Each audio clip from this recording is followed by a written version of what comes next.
Resulta fascinante plantear la situación de tener que decidir entre gastar todos los ahorros hoy mismo para disfrutar la vida o invertirlos completamente a ciegas en un mercado financiero absolutamente caótico, sabiendo además que existen reglas estrictamente cerradas, límites inquebrantables, sobre cómo se pueden jugar esas cartas.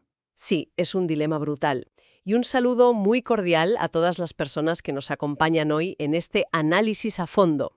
Eso es, bienvenidos a quienes nos escuchan. Hoy vamos a desentrañar un artículo académico sumamente denso y, bueno, revelador también, de los investigadores Thixing Feng y de Jian Tian, publicado en 2023.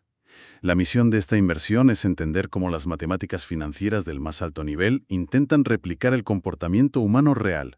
Exacto. El documento aborda el problema de consumo e inversión óptima con la utilidad de Epstein-Sin bajo restricciones generales. O sea, casi nada. Tiene tela el título. Tiene muchísima tela. Y, francamente, a mí me surge una gran reserva desde el minuto uno. Yo soy bastante escéptico con esto. A ver, ¿realmente pueden unas matemáticas tan sumamente abstractas y complejas capturar la verdadera naturaleza de las decisiones humanas? ¿O es esto pura gimnasia académica que se desmorona en cuanto entra en contacto con el mundo real? Mm, bueno, es un escepticismo completamente comprensible, frente a conceptos que son tan sumamente abstractos. Sin embargo, fíjate en la alternativa. Sin este nivel de rigor matemático, el sector financiero operaría literalmente a ciegas. Ya, pero de ahí a predecir la psicología humana. Claro, pero es que este artículo no es un mero ejercicio teórico en una pizarra. Representa un salto monumental precisamente porque acerca la teoría matemática a la realidad, que es caótica y está llena de limitaciones en los mercados. Yo estoy convencida de que estas ecuaciones, por muy incomprensibles que parezcan de entrada, son el andamiaje imprescindible para no llevar los sistemas de pensiones y los ahorros globales al desastre absoluto. Vale, de acuerdo. Aceptamos ese punto de partida. Pero para comprender por qué el trabajo de Feng y Tian se considera un avance tan revolucionario, creo que es esencial retroceder un poco. Entender qué estaba fundamentalmente roto en las finanzas clásicas. Sí, totalmente necesario repasar eso. Durante décadas, la economía se ha apoyado en modelos emblemáticos, como el famoso modelo de Merton de 1971. Esos sistemas utilizaban algo llamado funciones de utilidad separables en el tiempo. Pero, revisando la literatura de fondo, queda claro que albergaban un fallo estructural masivo. O sea, una especie de defecto de fábrica en la forma de entender la psicología humana. Así es. Un defecto de fábrica crítico. A ver, el modelo de Merton fue pionero. Eso no se lo quita a nadie, sentó las bases del cálculo estocástico en las finanzas. Pero tenía un talón de Aquiles matemático innegable. Ajá. Esos modelos antiguos creaban una relación artificial, una vinculación matemática inversa y obligatoria entre dos conceptos psicológicos que en realidad son independientes. Vale. Desgranemos esos dos conceptos para la audiencia. Por un lado, la aversión al riesgo. Esto mide cuánto rechazo genera la incertidumbre, y en las ecuaciones se denomina con la letra griega gamma. Por otro lado, tenemos la elasticidad de sustitución intertemporal, conocida como EIS o con la letra psi. Que básicamente mide la disposición a posponer el consumo de hoy para ahorrar para el futuro, ¿no? Exactamente, exacto. ¿Cuánto estás dispuesto a apretarte el cinturón hoy para vivir mejor mañana? Es decir, si utilizamos una analogía mecánica, el modelo clásico de Merton funcionaba como un coche donde el volante y el freno estaban soldados entre sí por el mismo engranaje. Me encanta esa analogía, sí. O sea, el modelo asumía que si alguien tiene aversión al riesgo, es decir, si odia dar volantazos bruscos en una montaña rusa financiera, esa persona por pura obligación matemática también debía tener pánico a planificar el futuro y a pisar el freno del gasto. El sistema dictaba que si eres conservador al invertir, obligatoriamente debes ser impulsivo y gastártelo todo hoy. Y sinceramente es una contradicción flagrante del sentido común. Es una barbaridad. El volante y el freno estaban atascados. Y bueno, las consecuencias macroeconómicas de ese error matemático eran devastadoras para la precisión de los modelos. Provocaba anomalías gigantescas a nivel global. Como el famoso rompecabezas de la prima de riesgo de las acciones. Eso es. Ese es el ejemplo perfecto. Ese rompecabezas consistía en que históricamente las acciones han rentado muchísimo más que los bonos seguros y los modelos clásicos no podían explicar esa diferencia tan abismal. Claro, porque para que las ecuaciones clásicas cuadraran con la rentabilidad real de la bolsa, durante todo el siglo XX, los matemáticos tenían que asumir que los seres humanos tenían un terror al riesgo tan, pero tan paralizante que preferirían la ruina antes de invertir un céntimo. Básicamente, los números que escupían los modelos no reflejaban a la humanidad empírica. Madre mía. Y aquí es donde llega la solución estructural, la utilidad recursiva de Epstein-Zinn. Esta formulación logra, por fin, romper esa soldadura entre el volante y el freno, separando la aversión al riesgo de la voluntad de ahorrar. O sea, Epstein-Zinn reconoce por fin que el miedo a perder dinero en una mala inversión y la paciencia estoica para ahorrar para la jubilación son dos facetas totalmente distintas. Exacto, son independientes. Y el artículo de Feng y Tian se centra en el escenario empíricamente correcto donde tanto la aversión al riesgo, gamma, como la elasticidad de sustitución, psi, son mayores que 1. Es decir, el retrato de un inversor realista. Sí, un inversor de carne y hueso. Pero, a ver, desde una postura crítica, resulta alarmante pensar que la economía global haya dependido durante medio siglo de modelos clásicos tan sumamente defectuosos y simplistas. Parece que los economistas han estado haciendo trampas al solitario, forzando la realidad para que encajara en ecuaciones facilitas de resolver. Bueno, a ver, más que hacer trampas, se trataba de una limitación tecnológica y matemática, ¿eh? La ciencia avanza por iteraciones. Ya, pero medio siglo con el volante soldado al freno. Sí, suena locura, pero al principio se necesitan modelos resolubles, aunque sean simplistas, para establecer una base fundacional. La utilidad de Epstein-Zinn refleja la realidad muchísimo mejor, pero matemáticamente es un entorno inmensamente más hostil. ¿Hostil en qué sentido? Pues que es recursiva. Eso significa que la utilidad de hoy depende de la utilidad de mañana, creando un bucle temporal infinito.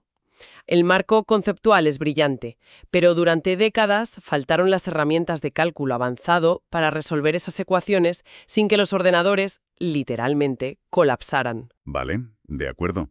Queda establecido que con Epstein-Zinn se dispone de un modelo psicológico mucho más fiel a la realidad de la calle. Sin embargo, el artículo da un paso más allá. Y aquí radica, según entiendo, su principal aportación. Ahora hay que situar a ese inversor realista dentro de un mercado que está muy lejos de ser perfecto. Y así llegamos al segundo gran pilar del texto, la introducción de restricciones cerradas dentro de un mercado incompleto.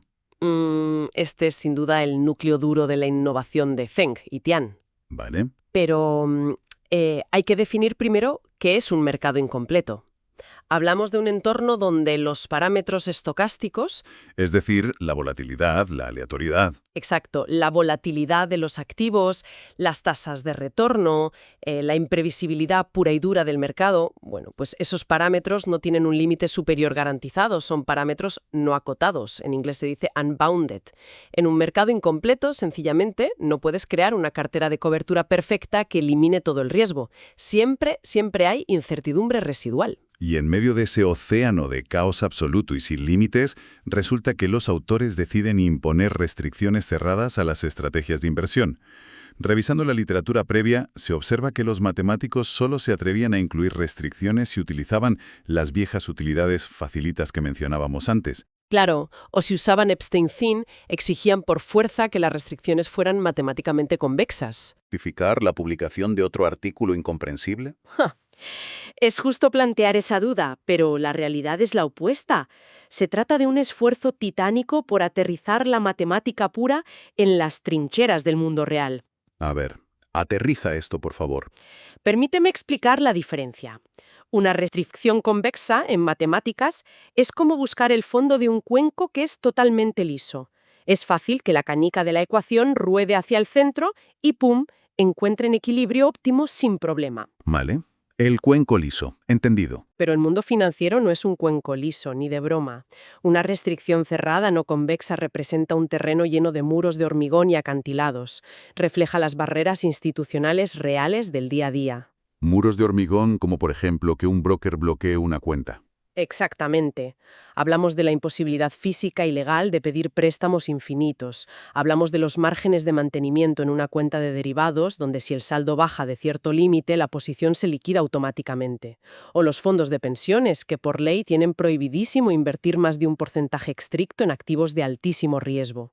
Claro, en los modelos clásicos sin restricciones, si la ecuación detectaba una oportunidad de arbitraje de un céntimo, la máquina dictaba que la jugada óptima era pedir prestados 100.000 millones de euros para invertirlos al instante. Pues sí, el papel lo aguanta todo. La ecuación no sabe que el banco de la esquina jamás te concedería ese préstamo. Absurdo en la vida real. Totalmente absurdo. Y por eso la genialidad de Feng y Tian es lograr introducir estos límites rígidos, estas restricciones de la vida real, en una ecuación de utilidad recursiva. Y además hacerlo dentro de un mercado cuyos parámetros pueden dispararse hasta el infinito en un momento de pánico. Lograr modelar todo esto a la vez sin que la ecuación arroje resultados ilógicos o simplemente dé un error informático es una proeza de la ingeniería matemática. Vale, entendido el concepto y su inmenso valor práctico. Pero claro, para conseguir que ese edificio matemático no se derrumbe bajo su propio peso, los autores han tenido que diseñar una sala de máquinas absolutamente abrumadora. Mezclar Epstein-Thin, restricciones cerradas y mercados incompletos, destroza las herramientas tradicionales de la economía cuantitativa. Las hace completamente inútiles. O sea, el arsenal clásico fracasa en cadena. Por ejemplo, como el mercado puede experimentar volatilidades extremas sin un límite, el argumento matemático llamado oscilación media acotada, o BMO, se desmorona por completo. Claro, porque asume que los bandazos del mercado tienen un techo. Exacto. Y la crisis de 2008 demostró empíricamente que a veces no hay ningún techo. Tampoco funciona el método del gradiente de utilidad. Las restricciones cerradas crean bordes muy afilados en las funciones matemáticas, así que el cálculo diferencial clásico simplemente deja de funcionar. Cero. Y al fallar todo eso, la gran genialidad de la metodología es recurrir a una ecuación diferencial estocástica hacia atrás, lo que llaman una BSDE cuadrática por sus siglas en inglés. Y a partir de ahí establecen un principio de optimalidad de martingala y seleccionan, con un cuidado extremo, unas funciones llamadas funciones de Lyapunov. Eso es. Todo para culminar su obra con el teorema de verificación. Sin embargo, enumerar la lista de la compra no basta. Hay que entender cómo opera esta maquinaria realmente. Es un mecanismo fascinante. A ver, pensemos en cómo funciona una ecuación diferencial normal. Toma la velocidad y posición actual y proyecta hacia dónde vas a estar en el futuro. Es decir, mira siempre hacia adelante.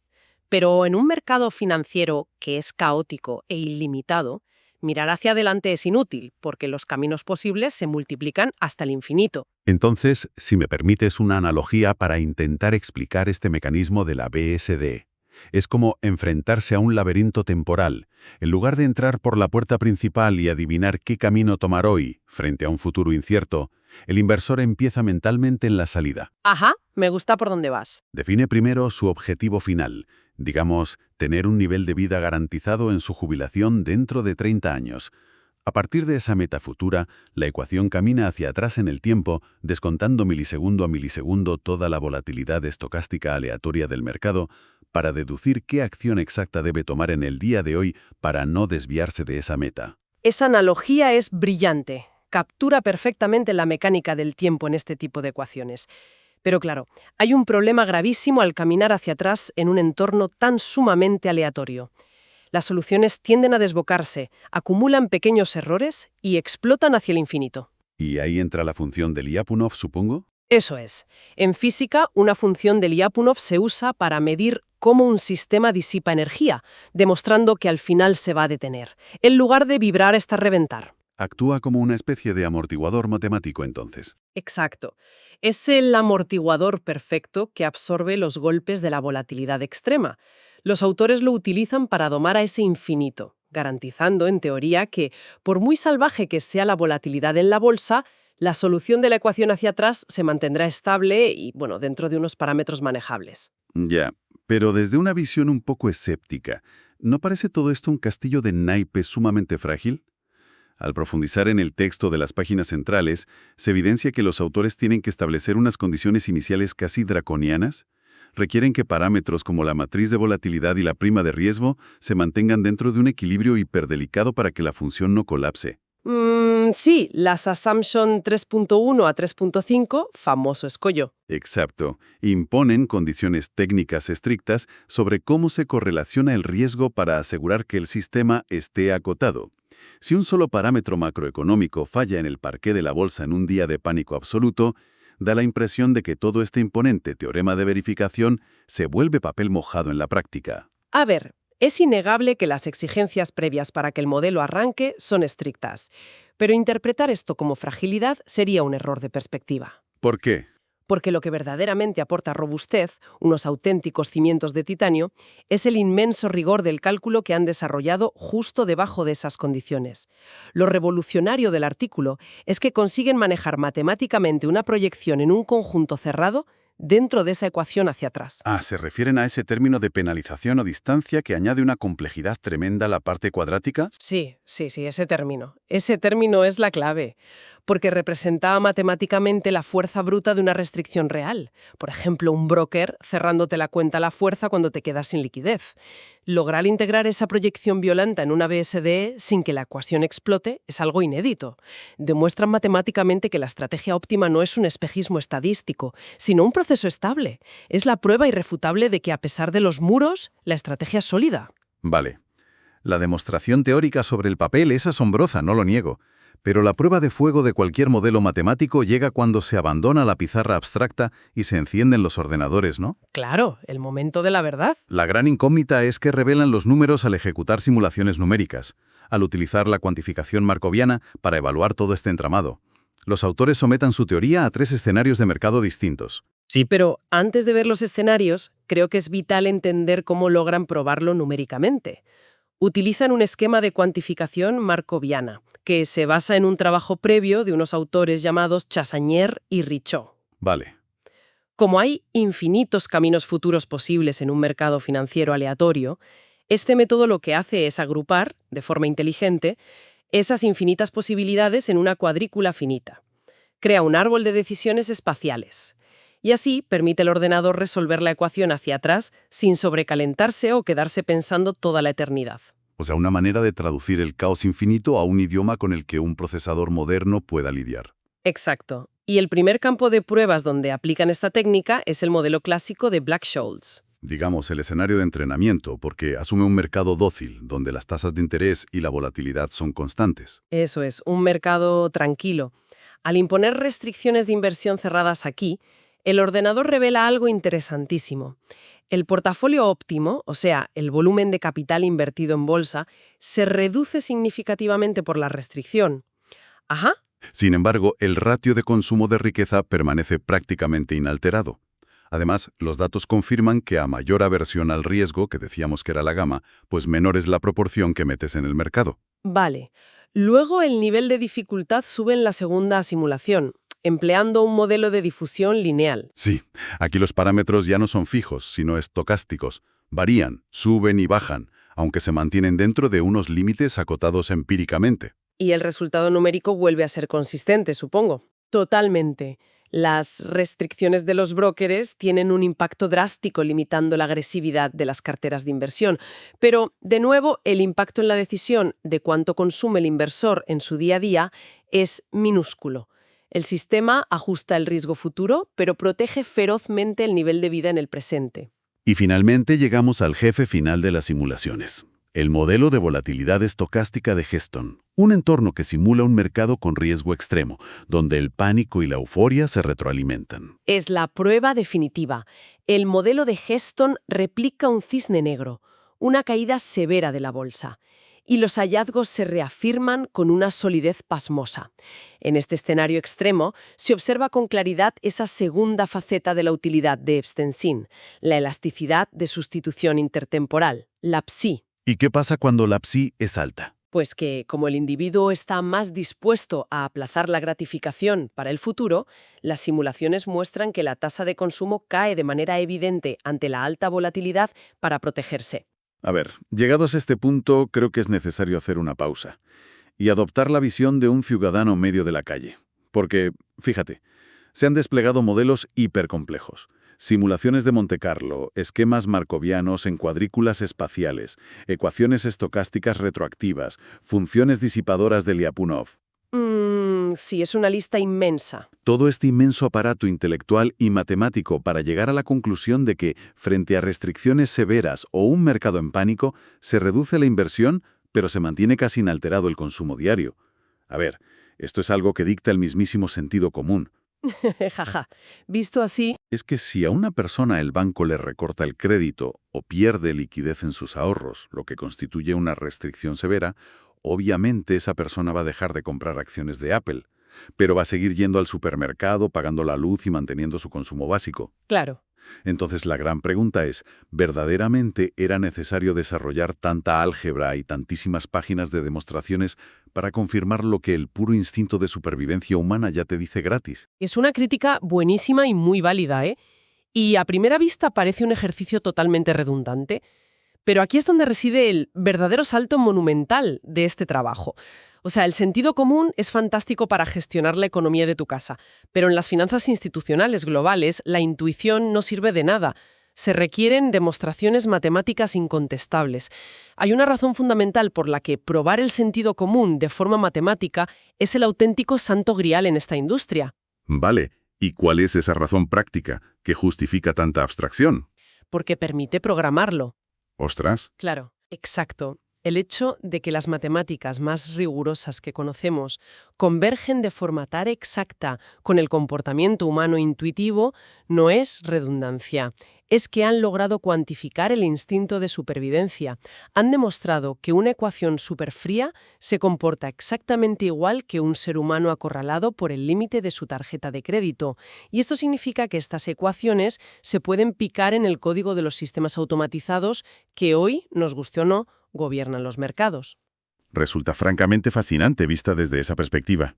Es como si hubieran logrado destilar el genoma psicológico del miedo y de la paciencia humana, y lo hubieran traducido al idioma del cálculo diferencial. Absolutamente. Han mapeado la resiliencia psicológica humana frente a los obstáculos del mercado, y ahora esa resiliencia se puede integrar de lleno en los algoritmos de gestión de patrimonios. O sea, le han dado alma matemática a un ordenador. Para ir cerrando ya esta inmersión profunda, creo que es fundamental extraer unas conclusiones muy claras sobre todo el terreno que se ha cubierto hoy. El trabajo de Zeng y Tian marca un hito indudable. Han logrado sintetizar, por un lado, un perfil profundamente humano del inversor.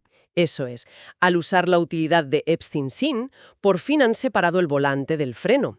Permiten modelar a un individuo que es conservador con su capital, pero a la vez increíblemente previsor con su jubilación. Adiós al fallo histórico del modelo de Merton. Y por otro lado, han incrustado a este individuo realista en un entorno lleno de limitaciones tangibles, de restricciones cerradas, muros de hormigón, todo dentro de mercados incompletos, donde la volatilidad no tiene techo garantizado. Y para lograr casar esos dos mundos sin que los ordenadores revienten arrojando soluciones infinitas, han construido esa arquitectura formidable, planteando el laberinto temporal hacia atrás con las ecuaciones BSDE cuadráticas y domando la volatilidad con la función de Lyapunov.